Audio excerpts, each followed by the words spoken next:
2007 2011 வரைக்கும் பார்த்தீங்கன்னா ராகுல் டிராவிடுக்கு வந்து ஓவர்சீஸ் செஞ்சுரி எதுவுமே அடிக்கல. 2011 வந்து கமெண்ட்ரி பேனல்லேருந்து கங்குலி வந்து போய் ராகுல் டிராவிட் கிட்ட கேட்டிருக்காரு, எப்போ ரிட்டையர் ஆக போகிற அப்படின்னு சொல்லி க்ளோஸ் ஃப்ரெண்ட்ஸ்லாம் கேட்டிருக்காங்க. டிராவிட் வந்து நான் இப்போ கூட நான் டெஸ்ட் மேட்ச்சில் 100 அடிப்பேன் அப்படின்னு சொல்லும்போது கங்குலி வந்து எங்கே எப்படி 4 வருஷம் எதுவுமே அடிக்கலையே எப்படி அப்படின்னு சொல்லிட்டு சொல்லும்போது இந்த மனுஷன் அவ்வளோ கான்ஃபிடன்ட்டாக சொல்லிட்டு போயிட்டு அந்த டெஸ்ட் மேட்ச்சில் இங்கிலாந்து டூர் அது 4 மேட்ச்சில் 400 அடிச்சிருக்காருங்க. அதில் ஒரு 100 எனக்கு இன்னும் ஞாபகம் இருக்குது.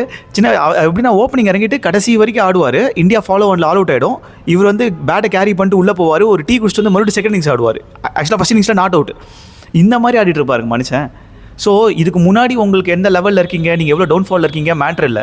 It is not over until it's it's over. நீங்களா ஓவருன்னு சொல்கிற வரைக்கும் அது முடியவே இல்லை. சுற்றி யார் வேணால் என்ன வேணால் சொல்லிட்டு உங்கள் ஃபிட்னஸ் லெவல் அப்படி இருக்குது, உங்கள் டைம் சரியில்லை, பிளா பிளா பிளா, நத்திங். நீங்கள் மட்டும்தான் உங்களோட டெஸ்டினியை டிசைட் பண்ணுறது. Every man is responsible for their own destiny.